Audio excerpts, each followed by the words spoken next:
할렐루야. 예. 기쁨으로 추석이 이제 한 주간 다가왔습니다. 우리 어머니들, 여성분들 명절이 되면 벌써부터 마음의 부담이 크시고 또 그게 마음의 병이 되면 전에 없었던 병도 생겨서 갑자기 아플 수도 있어요. 그러니까 마음을 좀 편하게 마음을 먹으시고 이번 명절에 이전에 없던 놀라운 기쁨과 만족 그리고 흩어져 있는 자녀들로부터 기쁘고 좋은 소식만 충만한 여러분의 가정이 되기를 주님의 이름으로 축복합니다. 예. 우리 옆에 계신 분들과 앞뒤로 함께 인사하실 때에 한나와 같이 하나님 앞에서 경건한 사람이 됩시다. 인사해 보겠습니다. 시작. 한나와 같이 하나님 앞에 경건한 사람이 됩시다. 여러분, 한나가 누구의 어머니예요? 사무엘의 어머니예요. 예. 그래서 오늘은 한나와 사무엘에 대한 이야기를 통해서 은혜를 받을까 합니다. 사무엘은 이스라엘 역사의 마지막 사사로 기록되어져 있죠. 선지자이면서 사사의 일을 같이 했습니다. 사사에 대해서 잠깐 우리가 공부해 보면 여호수아가 가나안 정복 전쟁을 마치고 그리고 땅을 각 지파별로 다 분배해 줍니다. 그리고 여호수아가 110세에 이제 세상을 떠나게 되지요. 거기까지가 이제 여호수아가 했던 일입니다. 여호수아가 세상을 떠난 후에 그 땅에는 그러니까 가나안 땅이지요. 모세와 여호수아 같은 그런 위대한 지도자가 공동체 전체를 다스리지 않고 각 지파별로 지금 흩어져서 이제 그 땅에서 복된 인생을 살아가는 거잖아요. 그런데 우리 인간이 살면서 크고 작은 문제가 발생합니다. 어떤 사건으로 인해서 재판을 할 때가 있고 또 어떠한 일로 인해서 다른 민족과 전쟁을 벌일 때도 있죠. 그럴 때마다 하나님께서는 누구를 보내셨는가 하면 준비된 하나님의 사람, 그들을 통해서 재판관의 역할도 하게 되고 때로는 지도자의 역할도 하게 하고 때로는 전쟁을 이끄는 그러한 역할도 감당하게 한 그 직분이 바로 사사입니다. 그리고 이스라엘의 사사는 모두 12명이 기록되어져 있고 그 사사 시대의 맨 마지막에 누가 사사가 되었다는 거예요? 사무엘이 사사의 사명과 선지자의 사명을 동시에 받아 활동하게 되었다는 것이죠. 사무엘이 역사상 이처럼 가장 위대한 대선지자 또는 사사의 그러한 사명을 감당하게 된 이유는 그가 행해야 했던 일들도 중요하지만 무엇보다 이 사무엘이 감당했던 일이 사사 시대를 끝내고 이제는 이스라엘의 왕이 다스리는 왕정 시대로 사무엘이 그 중개자적인 역할을 감당했다는 거예요. 거기에 아주 큰 의미가 있는 거죠. 여러분, 시대가 달라지고 나라가 달라지고 모든 것이 완전히 달라지는 그 시대에 얼마나 혼란스럽고 얼마나 많은 문제들이 산재해 있겠어요. 그런데 사무엘이 그 중간에서 이 일들이 혼란 없이 잘 넘어갈 수 있도록 하나님께서 그에게 직분 주시고 사명을 감당케 하신 겁니다. 그래서 사무엘은 이스라엘의 첫 번째 왕인 사울에게도 기름을 부었고 이스라엘의 두 번째 왕인 다윗에게도 기름을 붓는 일을 하게 되는 거예요. 그러니까 이 사무엘 선지자, 이 사무엘이라고 하는 인물은 이처럼 시대적 사명을 충실히 감당할 뿐만이 아니라 그 격변의 세월을 아주 평안하고 안정적으로 넘어갈 수 있도록 훌륭한 지도자요 하나님의 사람의 역할을 감당한 인물이 바로 사무엘이었다는 것이죠. 이처럼 위대한 하나님의 사람이 된다는 것은 하나님의 은혜가 없다면 불가능한 일이에요.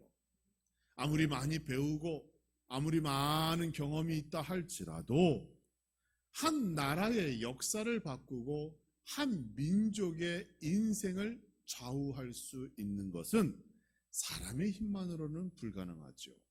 하나님의 도우심과 역사가 필요한 겁니다.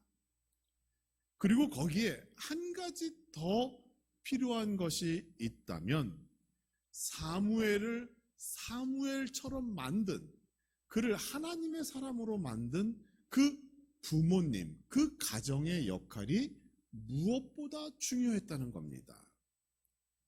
부모가 자녀를 위하여 어떠한 기도를 하였는지, 하나님께 무엇을 간구하고 거기까지 갔는지, 그게 중요한 거예요. 자녀가 가지고 있는 믿음의 그릇이 물론 본인의 믿음이 중요하지요. 그러나 그가 인격과 성품과 모든 것들이 형성되기까지 그 어릴 적에 부모의 역할이 중요하다는 거예요. 부모님께서 그 자녀를 어떻게 양육하고 어떠한 기도의 제목을 가지고 기도하고 어떻게 뒷바라지를 했는가에 따라 그 자녀의 믿음의 그릇이 달라지는 것이고, 하나님께서 그 그릇에 부어주는 그 은혜와 사랑과 축복의 양이 달라진다는 겁니다. 그러니까 여러분, 내가 잘나서 여기까지 온 거 아니에요. 여러분 그걸 아셔야 돼요. 여러분께 생각하시죠? 나 정도의 믿음이면 괜찮지 뭐, 그래, 아주 훌륭한 생각이에요. 여러분 그 정도의 믿음이면 됩니다. 거기에 조금만 더 수고하시면 돼요. 그런데 이 믿음은 내가 잘나서 이루어진 게 아니에요. 첫째는 하나님의 인도하심이 있었고, 둘째는 우리 부모님들의 수고가 있었다는 것 여러분 기억하셔야 합니다. 그리고 젊은 사람들 역시 나도 자녀를 갖고 지금 자녀에게 그러한 기도와 사랑으로 하나님의 사람으로 그들을 내가 키워내리라 라고 하는 그러한 부모의 마음을 갖는 여러분 되시기를 주님의 이름으로 축원합니다. 위대한 하나님의 사람 사무엘에게는 누가 있었어요? 위대한 부모님, 그 중에서 위대한 어머니 한나가 있었다는 겁니다. 한나의 삶을 보면 그녀가 얼마나 경건했고, 그녀가 하나님의 은혜와 사랑과 기도 응답을 받기에 합당한 인물이었는가를 발견할 수가 있어요. 무엇보다 한나는 불가능을 가능한 것으로 바꾸고 하나님의 보좌를 움직이는 그 기도는 무엇인가를 우리에게 모델로 제공해주고 있다는 겁니다. 한나는 이스라엘 땅 가운데서 한적한 시골 마을에서 이제 신혼생활을 시작하게 됩니다. 남편의 이름은 엘가나라고 성경에 기록되어져 있어요. 한나와 엘가나 부부예요. 그들이 거주하는 곳은 에브라임 지파입니다. 그래서 성경은 엘가나 남편을 설명할 때 그는 에브라임 사람이다라고 말하였어요. 그런데 이것은 한나의 가정이 어느 지역에 있었는가를 설명해 주는 것뿐이지 남편 되는 엘가나의 환경 전체를 말해주고 있는 대목은 아닙니다. 왜냐하면 성경은 엘가나에 대하여 조금 더 우리에게 설명해 주고 있는 부분이 있어요. 엘가나는 그의 상세한 족보가 역대상 6장 22절에서 27절에 등장합니다. 그의 족보가 무엇인가? 그리고 22절을 보면 그핫 자손에게서 난 자는 이러하니라 라고 하면서 거기에 엘가나가 등장해요. 엘가나는 그핫이라는 레위 지파의 자손으로 태어났습니다. 그핫, 성경에서는 다른 곳에서 고핫이라고 얘기하기도 해요. 그핫, 고핫 같은 말입니다. 레위 지파에는 3대 명문가가 있어요. 그핫, 게르손, 무라리라고 하는 이 3대 명문가가 레위 지파를 지탱하고 있는데 모세와 아론도 같은 그핫 사람입니다. 그러니까 이 그핫 지파에서 엘가나라고 하는 인물이 있었고 한나가 그 엘가나를 만나 결혼하였다는 거예요. 그러면 여러분 지금 조금 더 생각하셔야 돼요.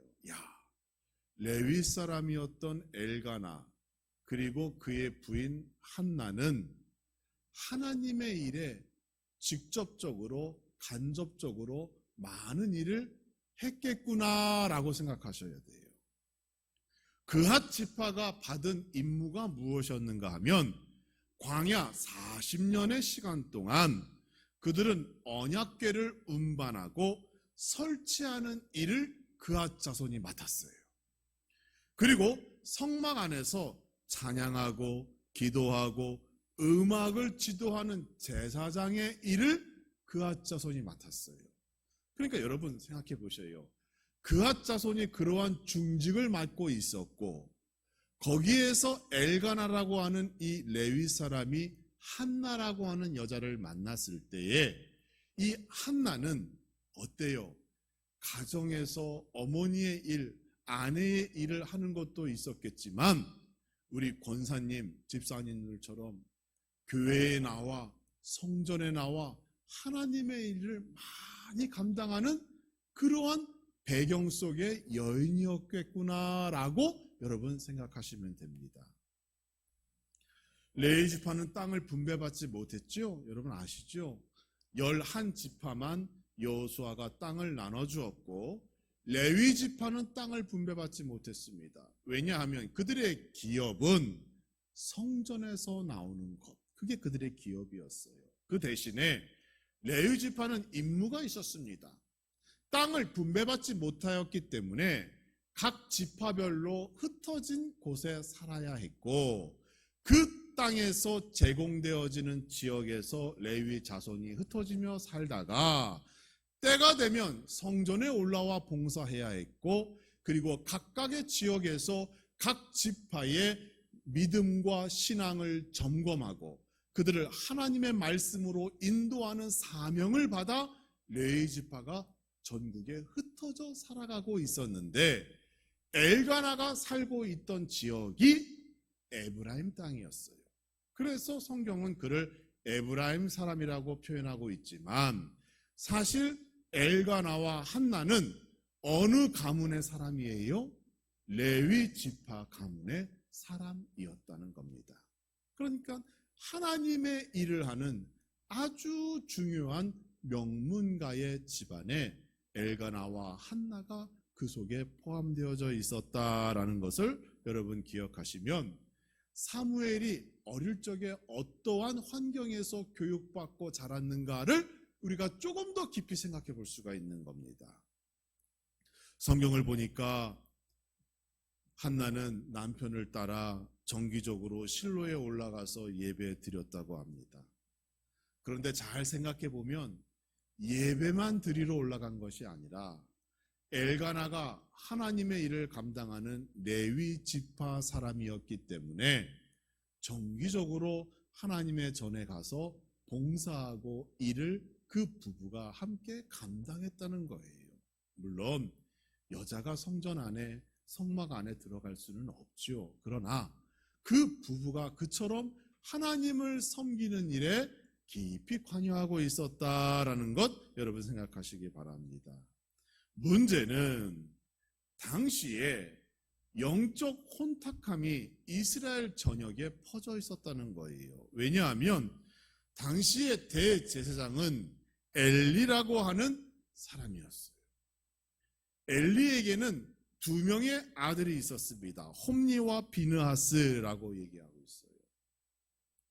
아버지가 대제사장이고 제사장의 일을 하면 그 아들들도 자연적으로 제사장의 일을 감당하는 것이 법입니다.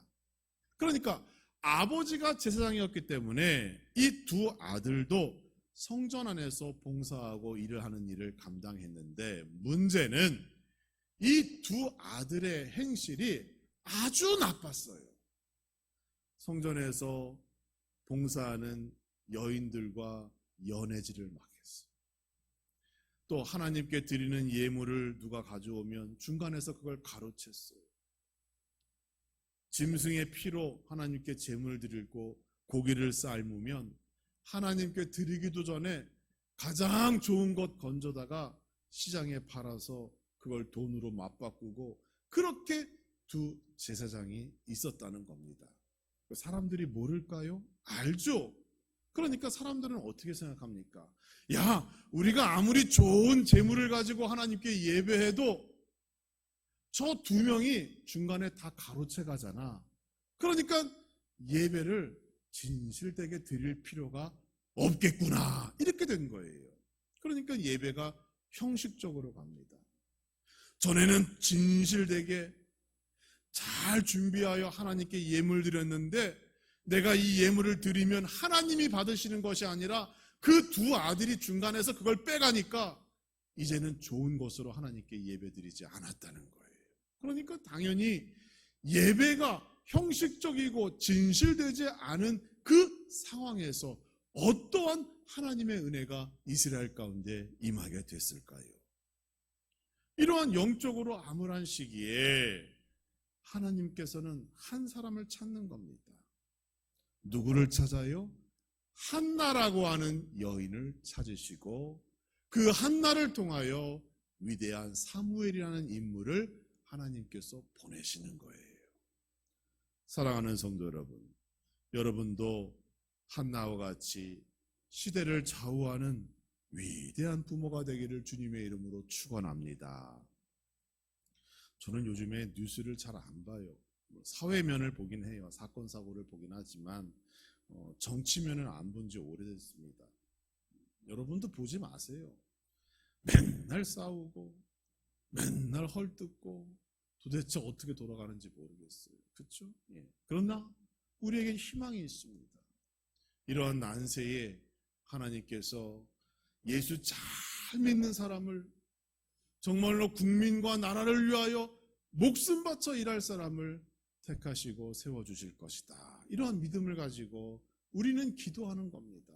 같이 거기에 휩쓸려서 손가락질하고 비난하고 욕하고 저주하고 그거 아니에요. 우리 성도님들 교회는 기도하는 거예요. 그러면 하나님께서 한나를 택하시고 사무엘과 같은 인물을 이 땅에 보내주실 줄 믿습니다.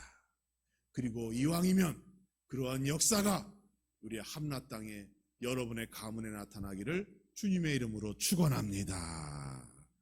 자, 그러면 하나님은 왜 한나를 택하셨을까요? 우연일까요? 그렇지 않죠. 하나님이 하시는 일에는 다 이유가 있어요. 그래서 그것을 섭리 또는 비밀, 신비 이렇게 얘기하는 거예요. 하나님께서 한나를 택하신 이유가 있습니다. 가장 먼저 첫 번째 이유는 한나는 남편을 존경하고 사랑했던 여인입니다. 여러분, 이게 중요합니다. 구약 성경을 보니까 한나와 비슷한 처지의 여자가 이미 있었어요. 누구예요? 아브라함의 아내 사라가 그랬어요. 아들을 낳지 못했고 아브라함은 조급한 마음에 몸종 하갈을 통하여 이스마엘이라고 하는 아들을 이삭보다 먼저 얻게 됩니다. 결국 그 믿음 없는 행위로 말미암아 그 가정이 어떻게 됩니까? 큰 위기를 맞이하잖아요. 이스마엘이 크고 나중에 이삭이 생겼을 때 서로 싸우고 몸종 하갈이 자기의 여주인 사라를 무시하고 가정이 쪼개지는 그러한 문제가 발생하게 되었다는 거죠. 한나도 마찬가지예요. 엘가나 사이에 자녀가 없었기 때문에 엘가나는 당시의 전통대로 분인나라고 하는 두 번째 아내를 두었습니다. 그런데 이 분인나는 아이를 낳았어요. 그러니까 지금 상황이 어떻습니까? 이전에 사라와 지금 한나의 상황이 같게 된 거예요. 그런데 한나는 사라보다 약간 다른 면이 있었습니다.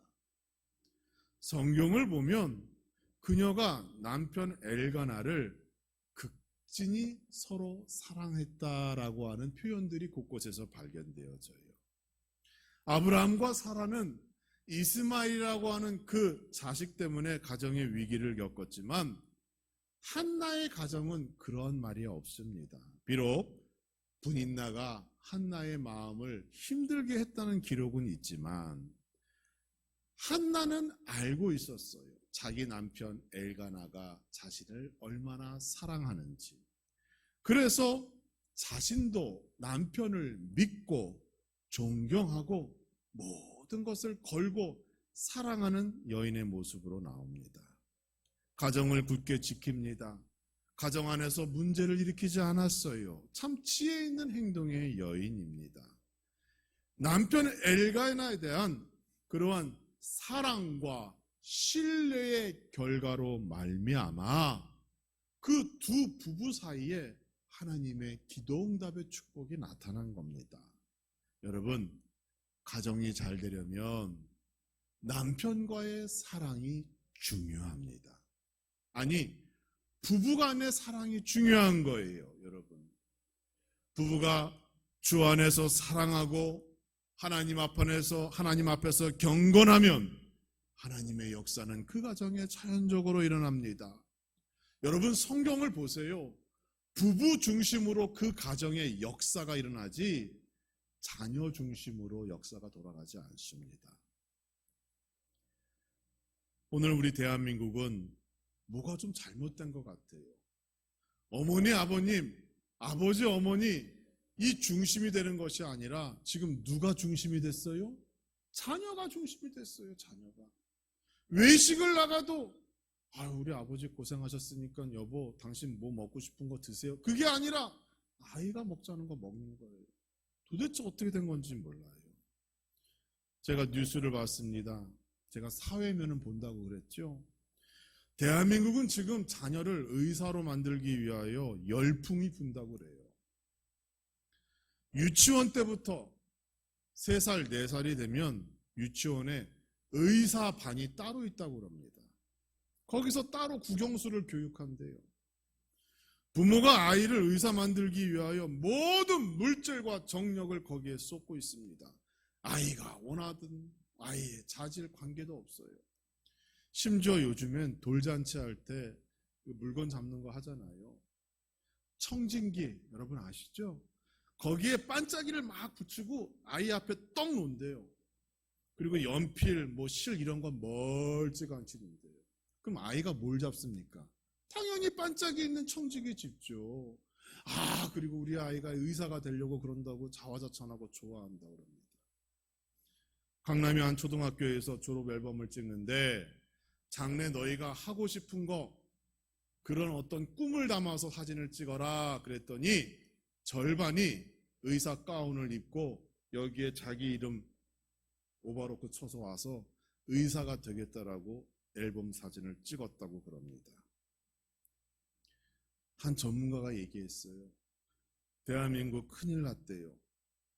저런 학생들이 나중에 의사가 되면 의사는 생명을 살리는 일을 해야 하는데 가난하거나 더럽거나 추한 환자도 만지고 그들을 치료해야 하는데 과연 저런 아이들이 어떻게 그런 일을 할까? 의사가 되면 돈만 번다고 하지 않을까? 대한민국의 의료가 앞으로 큰 걱정이라고 얘기합니다. 자녀가 중심이 되어버렸어요. 아버지의 권위가 사라졌어요. 아버지는 돈 많이 벌면 좋은 아버지예요. 돈 못 벌면 무능한 아버지입니다. 기도하는 어머니가 아니라 인터넷 검색을 잘하고 정보와 눈치가 빠르면 대접받는 그런 시대가 되었다는 겁니다. 여러분, 좋은 부부관계가 자녀들에게 좋은 영향을 미치고 그 부부관계에서 흘러나오는 사랑으로 자녀를 양육할 때 우리 하나님께서 그 가정 전체를 축복하신다는 사실 기억하시기 바랍니다. 이게 하나님이 정하신 축복받는 가정의 원리예요.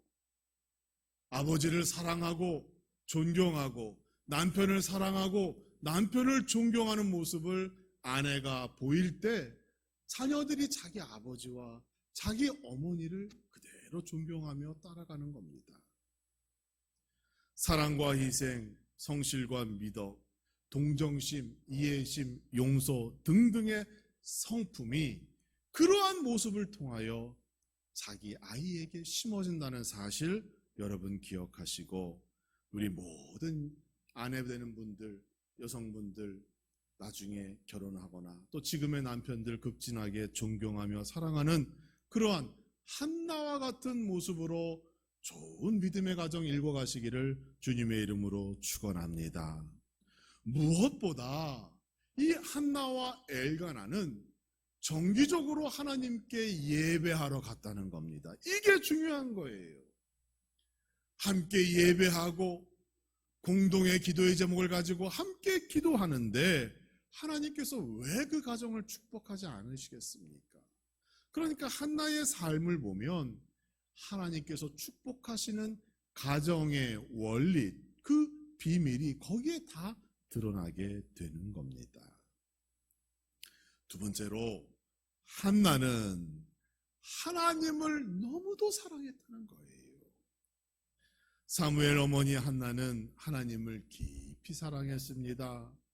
한나는 땅의 것을 탐하지 아니하고 하늘의 것, 하나님의 은혜를 사모한 여인이었어요. 여러분, 한나가 지금 하나님께 기도하는 이유가 뭡니까? 아들을 하나 주세요 라고 기도하고 있죠. 그런데 이 아들을 갖고자 하는 것이 자기의 기쁨, 자기의 만족을 위한 기도의 제목이 아니라는 겁니다. 남들과 같이 대가 끊기는 것이 걱정해서가 아니에요. 조선시대에 그 외국 선교사들이 와서 우리 조선시대 여인들을 사진을 찍었다고 합니다. 그런데 깜짝 놀랄 만한 기록 사진들이 있어요. 여인들이 우리는 잘 모르지만 그 일반 평민 여인들이 사진을 찍었는데 그 선교사들의 눈에는, 죄송합니다, 여성들이 이 젖가슴을 절반쯤 다 드러내고 다니고 있대요. 그래서 너무 신기해서 물어봤대요. 그랬더니 아들을 낳으면 그렇게 젖가슴을 드러내고 다니는 게 최고랍니다. 그러니까 나 아들 낳았다 이거예요. 딸을 낳으면 그렇게 못한대요. 여러분, 우리가 그러한 문화 속에 살아가고 있습니다. 아들이 있어야 최고다. 아들이 있어야 집안이 살지. 그런 게 아니에요. 지금 한나가 기도하여 아들을 얻고자 했던 이유는 그 아들을 통하여 하나님께 영광 돌리고 그 아들을 다시 하나님께 돌려드림으로 인하여 그 아들이 평생토록 하나님의 일을 감당하는 그러한 사람 되기 위하여 아들을 구하고 있는 겁니다. 하나님을 그만큼 사랑했기 때문에 내가 대신 일을 못하니까 나의 아들이라도 하나님께 드려서 그 일을 감당하기 위하여 아들 하나를 주세요라고 기도하는 거예요. 사무엘상 1장 12절을 보니 그가 여호와 앞에 오래 기도하였다라고 되어 있어요. 간절한 기도의 제목, 끈기 있는 기도의 제목으로 하나님께 기도하였는데 그것이 나를 위한 기도가 아니라 하나님을 위한, 하나님께 영광 돌리기 위한 기도의 제목이었다는 겁니다. 그 내용이 이렇지요. 하나님, 아들을 주시면 그 아들을 다시 하나님께 드리겠습니다. 하나님, 아들을 주시면 그 머리에 삭도를 대지 않겠습니다. 삭도를 대지 않겠다는 게 뭡니까? 머리를 이발시키지 않고 계속 기르겠다는 얘기예요. 어떤 사람들은 이 말을 가지고 한나가 사무엘을 나실인으로 평생 키우려고 했나 보다라고 이렇게 얘기하는 사람도 있어요. 그런데 여러분, 나실인은 하나님께 봉사하는 기간이 정해져 있습니다.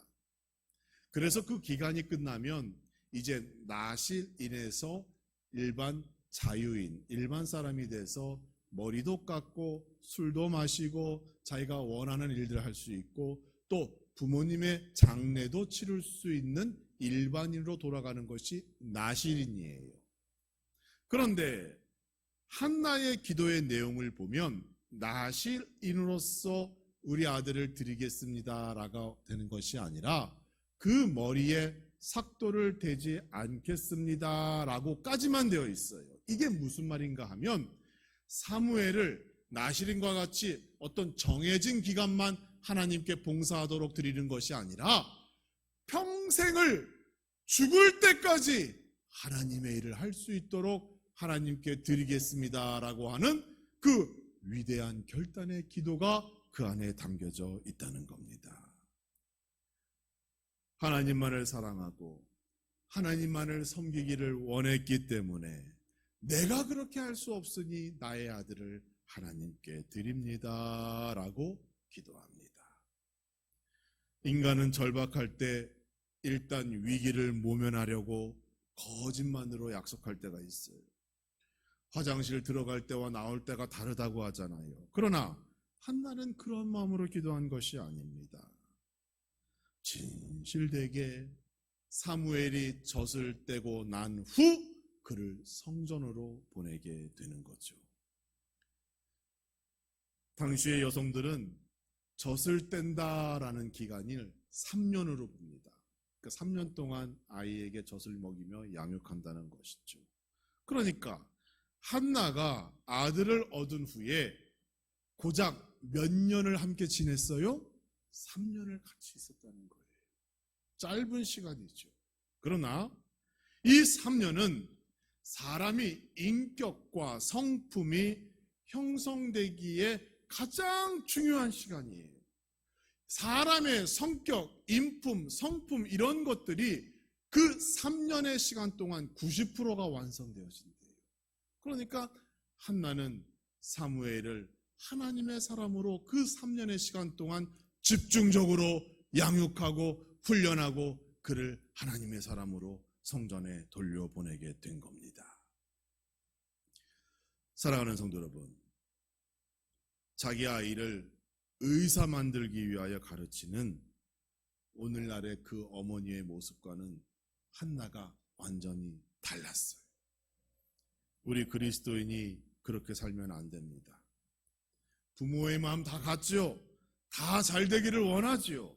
그러나 그 시작이 중요합니다. 한나와 같이 하나님을 사랑하는 마음으로 자녀를 훈련하고 양육하면 우리 하나님께서 그 아이의 인생 전부를 책임져 주실 줄 믿습니다. 그러한 믿음으로 기도하시고 그러한 믿음으로 하나님을 사랑하는 우리 부모님 모두가 되기를 주님의 이름으로 축원합니다. 추석 명절이 일주일 앞으로 다가왔습니다. 부모는 자녀를 생각하고 자녀는 부모를 더욱 생각하는 시간이 되었습니다. 우리 암라조함교회 모든 성도의 가정과 부모님은 한나와 같이 경건한 믿음의 사람 되어지기를 주님의 이름으로 축원합니다. 부부가 서로 깊게 사랑하시고 예배를 통하여 믿음의 본을 자녀에게 보이기를 축원합니다. 또 하나님을 사랑하시고 그 하나님의 사랑에 대한 믿음을 우리 아이들에게 가르칠 수 있는 복된 가정 되기를 주님의 이름으로 축원합니다.